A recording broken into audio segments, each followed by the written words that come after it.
On va terminer en abordant le dernier thème. Il s'agit de l'énergie et de l'environnement. Ces jours-ci, on parle de l'oléoduc Keystone XL, on parle de partage des revenus, parce que bien sûr, les territoires où on développe cette énergie, des fois, appartiennent par exemple à des collectivités des Premières Nations. On parle aussi, bien sûr, de réchauffement climatique.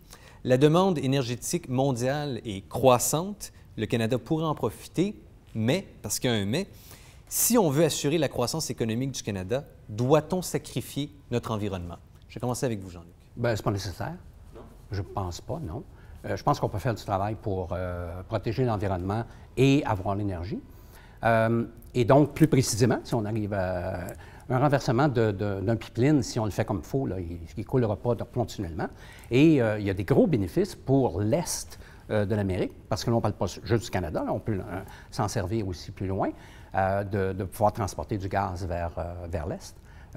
Réduction de consommation d'électricité en faveur du gaz pour le chauffage. L'électricité n'est pas efficace pour chauffer. Alors, on va pouvoir s'en servir pour d'autres choses. On pourrait l'exporter. Est-ce que vous voulez que j'avance encore sur les choses d'énergie? On a quelque chose de dysfonctionnel au Canada, c'est que les provinces ne s'entendent pas pour la distribution de l'électricité ou de l'énergie.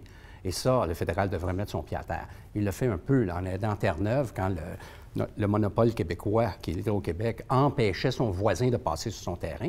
Imaginez-vous, vous êtes obligé de creuser en dessous de la mer parce que l'Hydro-Québec ne veut pas qu'on passe sur son terrain, ce qui est effrayant. Alors, on a besoin de ça. On a besoin aussi que le fédéral aide à la transformation des industries qui produisent de l'électricité en utilisant du charbon, qui est extrêmement polluant. Ça devrait s'accélérer. Vous savez qu'en Alberta, où il y a du gaz partout, il y a encore de la production d'électricité au charbon. Ça n'a pas de bon sens. Et la raison, là, puis le fédéral reporte tout le temps, là, en disant il faut amortir encore plus longtemps des industries, des usines qui ont 40, 50 ans. Peut-être qu'il est temps que ça arrête, là. Alors, ce serait la base. Simon? Ce serait peut-être la base, mais ce serait largement insuffisant. La situation catastrophique du climat nous appelle à faire des changements nettement plus importants que ça.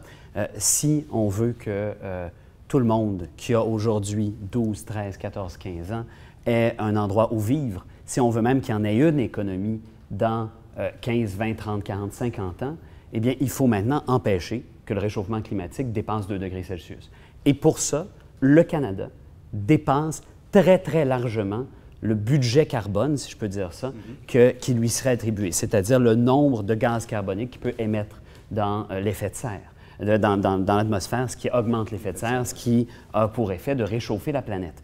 Si on veut arrêter ça, il faut remettre en question de façon importante l'exploitation des sables bitumineux en Alberta. Elle est extrêmement polluante. Renverser un oléoduc, ça veut dire 300 000 barils de pétrole de plus par jour qui vont être produits dans les sables bitumineux. C'est extrêmement plus de pétrole produit, c'est extrêmement plus de pollution. Il faut commencer dès maintenant une transition vers la sortie du monde pétrolier et c'est comme ça qu'il y a un avenir possible. Qu'est-ce que vous en pensez, Tacha? Les sables bitumineux, c'est 1 des émissions de carbone dans le monde. Ça ne va pas tuer le monde. Et le panel international sur le changement climatique vient de réviser ses projections et on dit que l'augmentation qui était prévue de ces 2 degrés n'est pas à la hausse. Ça ne compte plus parce que dans les dernières 10 ans, la planète n'a pas chauffé de la façon qu'on pensait qu'elle allait le faire. Alors, la science là-dessus, moi je crois oui, il y a un réchauffement climatique, mais dire que c'est à cause des sables bitumineux, c'est à cause qu'on utilise tous le pétrole, non. Le charbon, par exemple, est beaucoup plus polluant. Il y a d'autres choses qui sont beaucoup plus polluantes. La Chine, qui utilise beaucoup de charbon, utiliserait le pétrole, si elle avait accès à ce pétrole, au pétrole canadien, qui serait moins polluant. Dans leur ville, en Chine, ils ne peuvent même pas voir il y a tant de pollution et d'émissions de carbone dans certaines villes comme Shanghai. C'est affreux. Le Québec et le Canada sont des lieux où on émet le plus de pollution au monde. Non, c'est faux. Par individu? Et on a combien de personnes ici? 30 millions de personnes. Mais par personne, c'est là qu'on le fait le plus. Il ne faut pas effrayer les gens et dire que le Canada va détruire la planète dans nos émissions de carbone. 30 millions de personnes, c'est comme l'État de Californie. En Chine, ils ont quoi? 1 milliard de personnes? Un peu plus. OK. Alors, laissons dire que ici, au Canada, il faut exploiter nos ressources énergétiques pour le bien-être de l'économie. On sait ça. Malheureusement, écoute, le bénéfice serait énorme de pouvoir exporter ces produits pétroliers en Chine et aux États-Unis, mais surtout en Asie et en Chine. Et on voit que malheureusement, le gouvernement, à cause qu'ils se sont opposés à Kyoto, à cause qu'ils se sont donné un œil noir un peu dans la communauté environnementale, et oui, ils ont fait des erreurs, je suis d'accord avec ça. Vous dites que le gouvernement n'est pas très bien vu par la communauté mondiale au chapitre de l'environnement. Et à cause de cela, c'est plus difficile à vendre des projets de pipeline à Barack Obama, par exemple, aux États-Unis, Keystone, ou aux communautés aborigènes, par exemple, dans l'ouest du Canada. Le gouvernement a fait une erreur en négligeant le dossier environnemental parce qu'à la fin, s'ils ne respectent pas ce dossier, ils ne vont pas être capables de pousser leur projet énergétique. Alors, c'est un conflit dans lequel ils se situent. Ils doivent faire plus attention à l'environnement. Je suis d'accord avec toi. Technologie pour nettoyer, par exemple, dans les usines, diminuer les émissions, mais dire qu'on ne devrait pas exploiter ces ressources parce que ça va réchauffer la planète. Mais comment on diminue les émissions si on dit on a va exploiter davantage? On a la technologie pour qu'on puisse exploiter plus, mais faire moins d'émissions. C'est possible. Vous savez ce qui se passe quand on a la technologie et qu'on diminue les émissions, on exploite plus. C'est le paradoxe de Jevons. Notre économiste va pouvoir nous en parler dans le détail. Mais qui pollue? Est-ce que c'est celui qui produit ou c'est celui qui consomme? La discussion on tourne en rond dans ça parce qu'on n'a pas solutionné ce problème-là.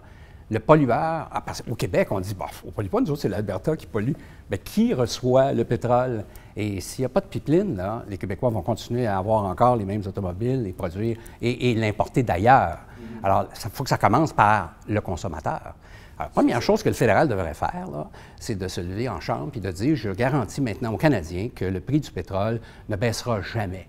Il va augmenter. Alors, quand vous achetez une automobile ou un camion, tenez-vous là pour dire, je vais le taxer encore plus. Alors, vous allez être forcé de réduire votre consommation. Pour commencer. Mais le fait de ne pas avoir, de renverser le pipeline puis de ne pas avoir de pétrole de l'Alberta qui rentre ici, ça, c'est une grosse erreur qui rentre dans l'Est parce qu'on en a besoin. Dernière chose, la production là-bas, le fédéral n'est pas très dur sur l'Alberta. Hein? Je pense que vous allez être d'accord avec moi là. On pourrait serrer un petit peu plus puis exiger que les compagnies se forcent un peu plus. C'est assez surprenant aussi parce que dans l'Est, on pense que c'est des grands pollueurs et qu'ils sont en train de tuer tous les oiseaux, tous les poissons de la région. Et quand je parle à mes amis en Alberta, ils disent qu'il n'y a aucun problème de pollution. Évidemment, probablement que c'est entre les deux, là, je n'ai pas fait l'étude, mais je pense que le fédéral, je crois que le fédéral pourrait forcer un petit peu plus.